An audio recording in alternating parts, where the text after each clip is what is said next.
What's up, people? Welcome to RoR Reviews, where I, Rayden, bring you an array of videos from the anime world and geek culture. Today I'll be previewing the anime Onihei. I saw a lot of praise for this underground anime on the internet, so I decided to see if it is indeed worth checking out. Warning, I will be spoiling more than usual in this video. Onihei is a historical samurai seinen series that is currently airing this winter season. At the time of this recording, Onihei is only available to view legally through Amazon's new Anime Strike channel. The Anime Strike channel will cost you $5 a month, but you must also be an Amazon Prime member in order to get the channel. Yeah, good luck with that sale, Amazon. Onihei is an episodic samurai series that follows Edo's chief officer of theft and arson, Heizo Hasegawa, during the late 1700s. Heizo is known throughout the world as Onihei because of his serious personality and his deadly skills with the katana. Each episode contains a short story that involves him and the rest of his squad, who battle against Edo's worst criminals every day. I think that is a fair synopsis of the show. However, I had to watch the first 3 episodes and do a little bit of internet research to be able to tell you just that much, which is not a good sign. You see, episode 1 centers around a different character who is a thief that gets caught by Heizo. Heizo is then immediately labeled the bad guy of the series by his indifference of brutally torturing the thief, yet soon afterwards the show tries to say, nah, Heizo isn't a bad guy, he's just misunderstood. And all I could think was, I just saw him torture a guy. That's kind of an evil thing to do. But okay, show.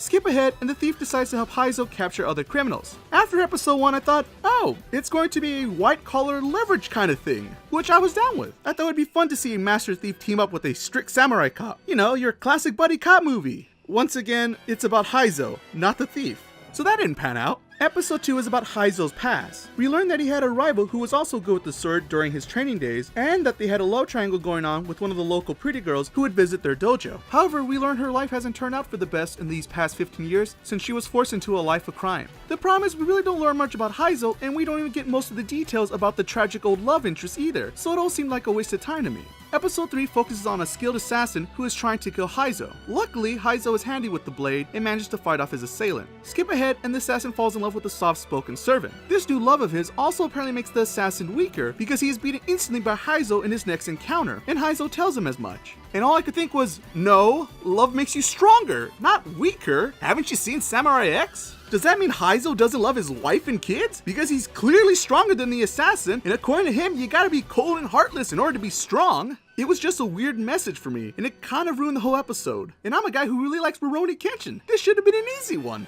I wish there was some supporting characters to save the show, but so far we basically only know Heizo and a little bit about the thief from episode 1. That's about it. If the show is about the great honorable Heizo, why do we start off with him torturing a man? It's the viewer's first impression of the character, and let me tell you, first impressions do matter. I think the show is trying to play Heizo as a strict yet lovable guy, but so far they haven't done a really good job at representing that on screen.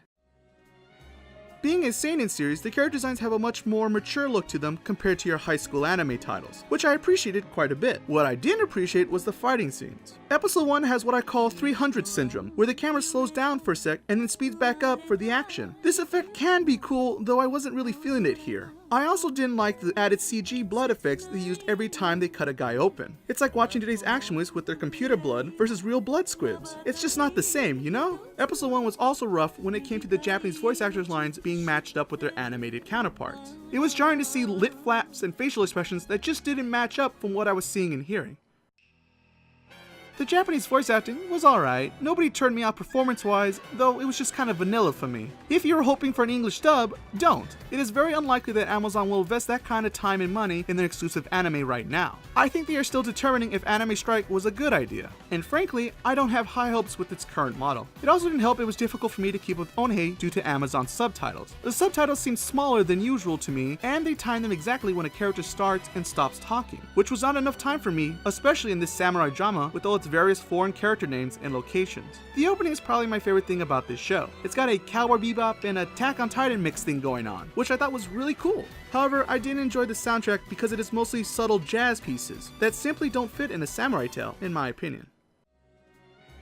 To recap, I enjoyed Onihei's mature tone and its opening. Unfortunately, I didn't care for its narrative, main character, inconsistent animation, and music. So with all that in mind, and based off my own enjoyment and preferences, I give Onihei a recommendation to skip it this winter season. I might be acting too harshly on the series, considering it's only up to episode 3, but these are my honest thoughts so far. And who knows, Onihei might be this year's Steins Gate. You never know. Now go ahead and feel free to leave me your hate mail down below, because I know my opinion of this anime is an unpopular one. But hey, it's just that, my opinion. What do you think about Onihei? I'm willing to have a meaningful discussion about it in the comment section if you are. While you're there, go ahead and leave me your anime request and I'll see what I can do. If you totally don't hate my guts right now, consider sharing and liking this video. If you want to keep up with all my videos just so you can tell me how wrong I am about anime, hit that subscribe button so you don't miss a beat. If that still isn't enough for you, follow me on social media so you can send me all your angry tweets. Finally, with all sarcasm aside, thank you so much for watching. I was Rayden, and I'll see you guys again on the next episode of RoR Reviews.